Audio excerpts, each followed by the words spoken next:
आज की वीडियो में मैं आपको सिखाने वाली हूँ अल्टर नेक ब्लाउज़ की ड्राफ्टिंग। उसके लिए मैंने लिया है ड्राफ्टिंग पेपर। इसको इस तरीके से फोल्ड कर लीजिए। मेज़रमेंट मैंने स्क्रीन पर दे दिया है, इसी मेज़रमेंट से मैं ब्लाउज़ को कट करूँगी। सबसे पहले मैं स्ट्रेट लाइन बनाने के लिए एक निशान लगाऊँगी। उसके बाद 7.5 इंच पे मैंने आर्मोल लिया है, 10.5 इंच पर मैंने डॉट पॉइंट लिया है, 14 इंच पर मैंने वेस्ट पॉइंट लिया है और 17 इंच का मैंने ब्लाउज़ का लेंथ रखा है। तो जितने भी पॉइंट बनाए हैं उन सारे पॉइंट पर स्ट्रेट लाइन बना दीजिए। स्ट्रेट लाइन बनाने के बाद सबसे पहले मैं शोल्डर लूँगी। शोल्डर मेरा 14 इंच है और उसको मैंने 2 से भाग दे दिया है तो मेरा 7 इंच आया है। तो दोनों जगह से मैंने 7-7 इंच लिया है। उसके बाद मैं उन दोनों को स्ट्रेट लाइन से मिला दूँगी। इस तरीके से शोल्डर डाउन करेंगे 1 इंच। अल्टर नेक में आप शोल्डर 1 इंच ही डाउन करिएगा। शोल्डर डाउन करने के बाद मैं चेस्ट का पॉइंट निशान लगाऊंगी। तो चेस्ट है मेरा 36 इंच। जो भी आपका साइज़ है उसको 4 से भाग देकर उसमें ½ इंच प्लस करके जो भी आएगा वो आप ले लीजिए। उसके बाद मैंने वेस्ट को भी ऐसे ही किया है, 4 से भाग दिया है और जो भी उसमें आया है वो 1 इंच प्लस किया है डॉट के लिए, क्योंकि 1 इंच की मैं बैक में प्लेट डालूँगी। तीनों पॉइंट को स्ट्रेट लाइन से मिला दीजिए, बिल्कुल इसी तरीके से। अब मैं बैक में जो प्लेट डालते हैं उसका मार्क लगाऊंगी। तो तीनों लाइनों पे 3.75 यानी कि 3.25 इंच पर आपको मार्क लगाना है और उन तीनों मार्क को स्ट्रेट लाइन से मिला देना है। उसके बाद सबसे पहले वेस्ट पॉइंट पर मैं मार्क लगाऊंगी। तो दोनों साइडों से मैंने ½ इंच लिया है और लेंथ वाली जगह से भी मैंने दोनों इंच जगह से ½ इंच लिया है। उसके बाद मैं डॉट पॉइंट पर मार्क लगाऊंगी। तो उन सारे पॉइंट को इस तरीके से मिला दीजिए। तो ये मैंने बैक में प्लेट डाल ली है। उसके बाद मैं आर्मोल का शेप दूंगी। उसके लिए मैंने आर्मोल शेपर का इस्तेमाल किया है। बिल्कुल इसी तरीके से आपको आर्मोल का शेप देना है। तो ये जो बैक पार्ट है ये हमारा रेडी हो गया है। अब मैं पीछे के गले का निशान लगाऊंगी। तो उसके लिए मैंने लंबाई ली है गले की 10.5 इंच और चौड़ाई ली है 3.5 इंच। तो इस तरीके से दोनों तरफ से 3.5 इंच का निशान लगाकर उसको स्ट्रेट लाइन से मिला दीजिए और नीचे वाली साइड से मैं 1 इंच पर गोलाई दूंगी। तो इस तरीके से पेंसिल से आप पहले निशान लगाएंगे, उसके बाद उसको मार्कर से डार्क करेंगे। और गले की चौड़ाई ली है मैंने बैक पार्ट में 2.5 इंच और लंबाई ली है मैंने 1 इंच।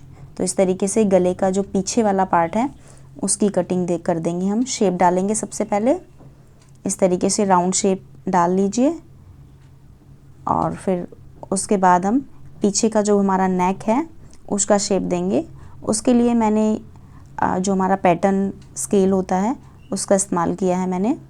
तो ये हल्का सा शेप दिया है मैंने, बिल्कुल लाइट शेप देना है बैक वाले पार्ट के जो गले में हम इस टाइप का निशान लगा रहे हैं। उसके बाद अगर आपको लगता है कि हमारा जो गला है वो बिल्कुल परफेक्ट बना है तो हम उसको मार्कर से डार्क कर लेंगे और बैक का जो नेक है उसको भी डार्क कर लेंगे। तो ये हमारे जो गला है ये पूरा पीछे वाला गला बन गया है। अब हम अल्टर नेक का शेप देंगे।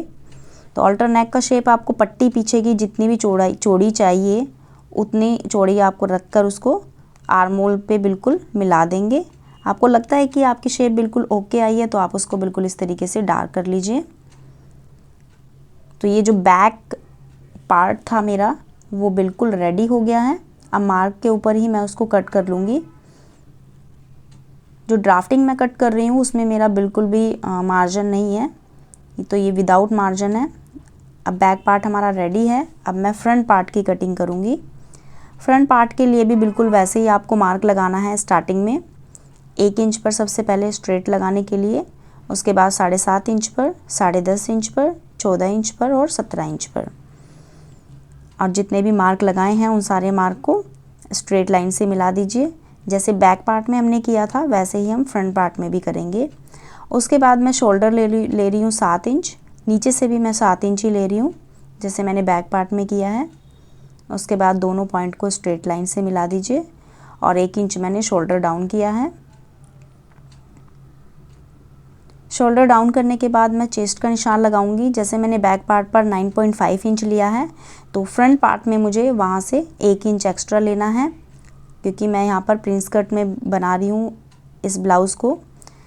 वेस्ट से मैंने 10.5 इंच लिया है और नीचे से भी 10.5 इंच लिया है, तो तीनों जगह से मैंने 10.5 इंच ही लिया है। अब उन तीनों पॉइंट को स्ट्रेट लाइन से मिला दीजिए। उसके बाद मैं जो एक मार्क लगाना है आपको डॉट पॉइंट पर 3.75 पर, 3.25 इंच पर, और सबसे नीचे लगाना है आपको 3.25 इंच पर। तो ये दोनों पॉइंट को मिला दीजिए।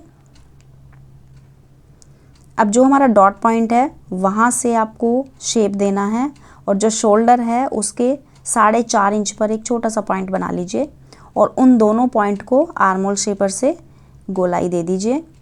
उसके बाद उस पॉइंट से आप 1.5 इंच नीचे निशान लगाएंगे और उसको भी डॉट पॉइंट पर मिला देंगे बिल्कुल इसी तरीके से। तो ऊपर वाला शेप हमारा लग गया है। अब मैं पेंसिल का इस्तेमाल करूँगी, तो आर्म होल शेपर को बिल्कुल इस तरीके से आपको रखना है डॉट पॉइंट के ऊपर, और उसके बाद मैं नीचे सबसे नीचे से लेंथ वाली जगह से हम 2 इंच पर मार्क लगाएंगे और उसके बाद उसको राउंड शेप में दे देंगे बिल्कुल इसी तरीके से। तो ये हमारी प्रिंस कट ब्लाउज़ की शेप बन गई है। अब अगर आपको लगता है कि ये शेप बिल्कुल ठीक है हमारी, तो मैं उसको मार्कर से ओके कर लेती हूँ। इस तरीके से हमारा जो प्रिंस कट ब्लाउज़ है वो कटिंग हो जाएगा। अब इसको कटिंग कर लेती हूँ मैं, जो प्रिंस कट वाली शेप है, और आर्म होल का शेप हम बाद में देंगे जो हमारा प्रिंस कट है उसको कट करने के बाद। तो जो मार्क था हमारा उसी के ऊपर मैंने उसको कट कर लिया है। अब उन दोनों पॉइंट पर एक डॉट पॉइंट का जो छोटा सा कट होता है उसको लगाएंगे। उस कट को लगाने के लिए मैं इस टूल का इस्तेमाल कर रही हूँ। तो यहाँ पर बिल्कुल डॉट पॉइंट के ऊपर आप एक छोटा सा मार्क लगा देंगे ताकि स्टिच करते हुए हमें डॉट पॉइंट का ध्यान रहे। तो इस तरीके से दोनों पॉइंट को मिलाकर हम आर्म होल शेपर का जो हमारा शेप है वो देंगे, जो अल्टर नेक का जो हमारा शेप है। तो इस तरीके से हम उसको मिलाते जाएंगे आर्म होल की साइड, और यहाँ पर हम शेप देंगे। तो शेप देने से पहले मैं नेक का निशान लगा लेती हूँ फ्रंट वाले नेक में। तो नेक को मैं नॉर्मली बनाना है, मुझे कॉलर लगाना है ऑल्टर में। तो इस तरीके से सबसे पहले एक छोटा सा बॉक्स बना लीजिए और उसी बॉक्स में राउंड शेप दे दीजिए। इस तरीके से राउंड शेप देने के बाद हम नेक को कट कर लेंगे। नेक कट करने के बाद हम ऑल्टर नेक का जो हमारा मार्क है वो लगाएंगे।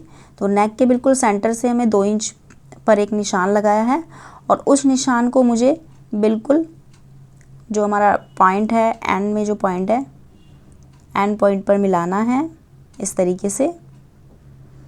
अब उस शेप को भी मैं कट कर देती हूँ। तो इस तरीके से मेरा फ्रंट पार्ट और बैक पार्ट दोनों की कटिंग हो चुकी है, आप देख सकते हैं। उसके बाद मैं अब कॉलर की कटिंग करूँगी। कॉलर की कटिंग भी मैं इसी वीडियो में आपको बताऊँगी। सबसे पहले हम राउंड कॉलर को कट करेंगे। तो उस कॉलर की जो चौड़ाई है वो मैंने 1 इंच ली है, तो 1 इंच पर हम स्ट्रेट लाइन बना देंगे। तो इस तरीके से सबसे पहले 1 इंच का एक पट्टी बना लीजिए। उसके बाद हम पेंसिल का इस्तेमाल करेंगे ताकि हमारी राउंड शेप में कोई भी दिक्कत आए या शेप अच्छे से ना बने तो हम उसको अच्छे से इरेज कर सकते हैं।